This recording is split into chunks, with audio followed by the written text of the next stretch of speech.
proper posture. Oh, yeah, Okay. I forgot. I was like sinking down. I know, we're alone. So, Think as breezy. Breezy, yes. one more thing. Let's start with the one-hit wonder. Do you consider the Toadies as a one-hit wonder? No. I'm. Well, see, this is a funny question because I think it's a regional answer. Because in Texas, in Boston, in parts of Florida, we're not a one-hit wonder. We had several hits. I think we had like 2 or 3. And then the rest of the United States, Possum Kingdom. That's it. Yes. So Yeah. Mentioning it to a lot of people around here geographically, they're like, no way. The Rubberneck album, classic. But, yeah. I mean, other states, my wife even, she didn't know who the Toadies were or the song, but she heard the song and she's like, oh yeah, that I one. know that song. Mm-hmm. Right. Yeah, I think of one-hit wonders. I think of the Knack, My Sharona, right? Right. Where the rest of the album Yeah, stopped. you don't know any other songs, and there was no other songs that were even played, Right. and right. no follow-up records or really. So I always think of bands like the Knack. That's a good one. Mm-hmm. So tell me about the song, since I'm going based on the whole one-hit wonder thing on Possum Kingdom. How did that song come to be? I mean, do you have any?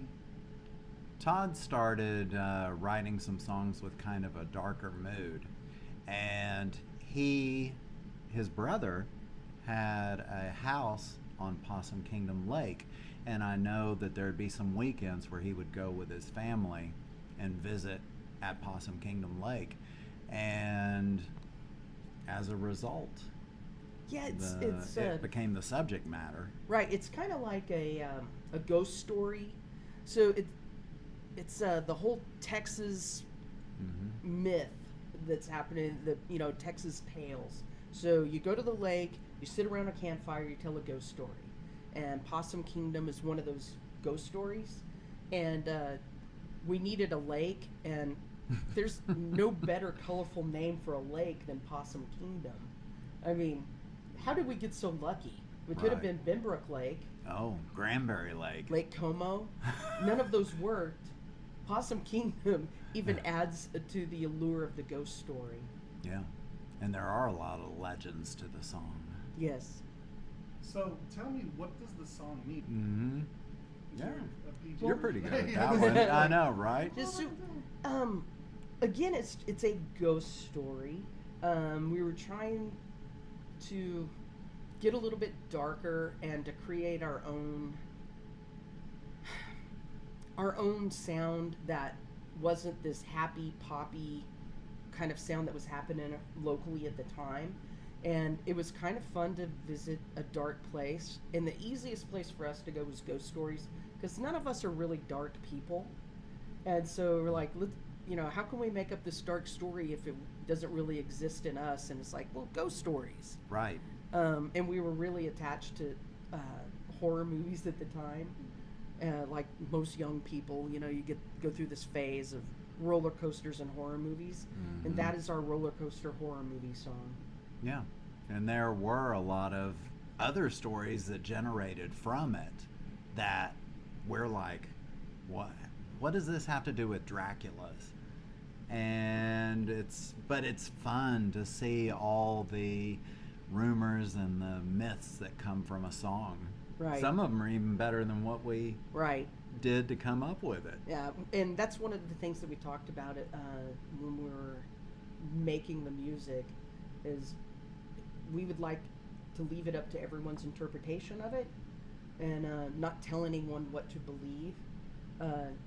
We kind of broke that silence after people started getting kind of weird with the interpretations of it, and would say, no, it's not about vampires, it's not, about murder. Mm-hmm. It is a ghost story.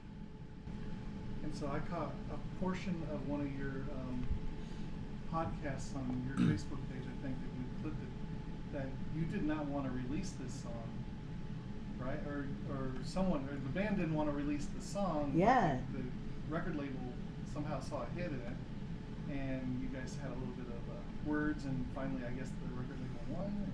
We did not record this song at first for Rubberneck. We had recorded it for a single, for a maxi single, and then for an EP that we had done. So we released it 3 separate times already to the public.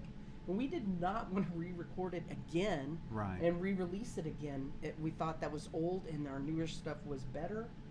And I know when it was written and we started performing it, it wasn't like the most exciting song, I know for me, to play at the shows. It would get a good response. And also it's a long song.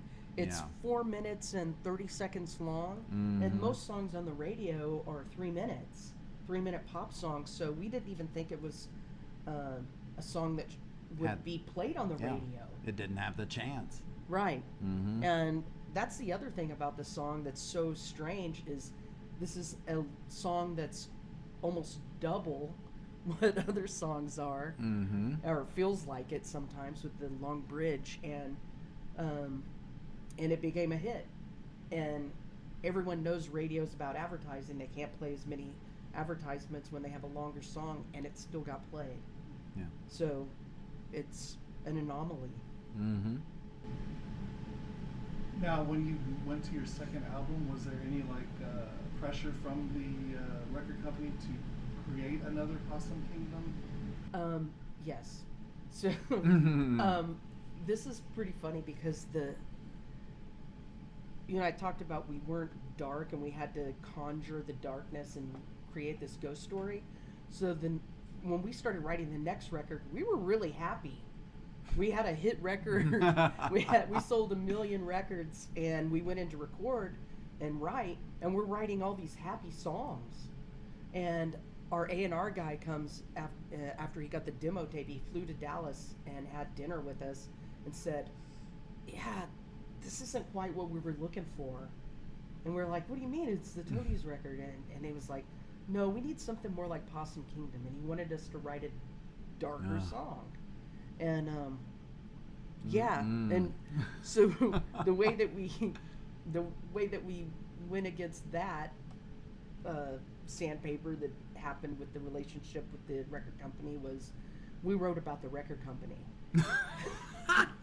So most of the songs on the second record are about being mad at the record company. So well, it brought the angst they out. They were our villain, our Michael Myers. Ah, yes. They were your lake. Right.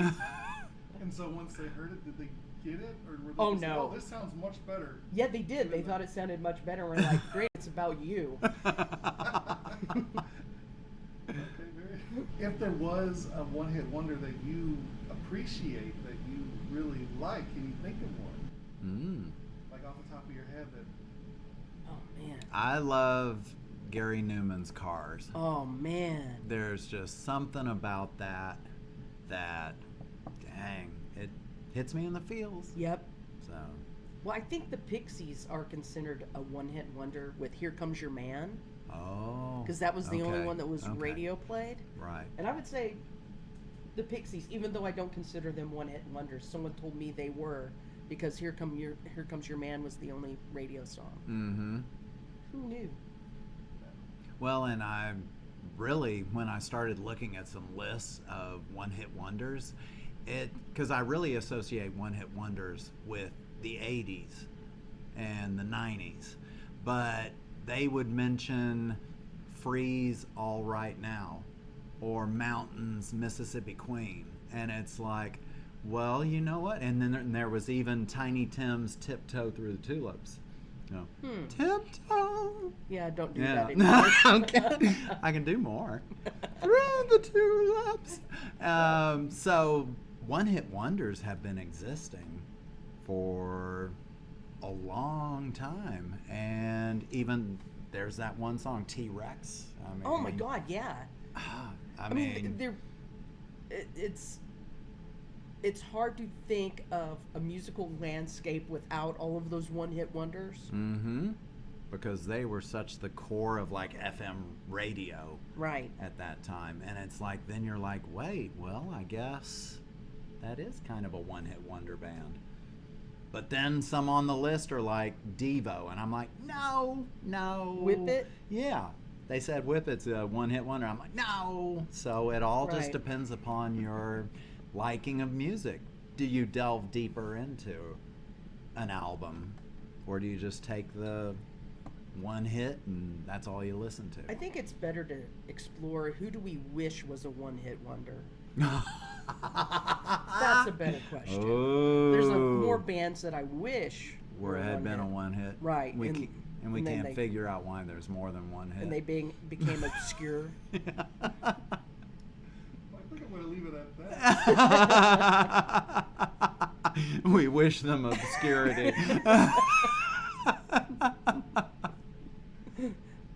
Brilliant. We'll give you material. I mean,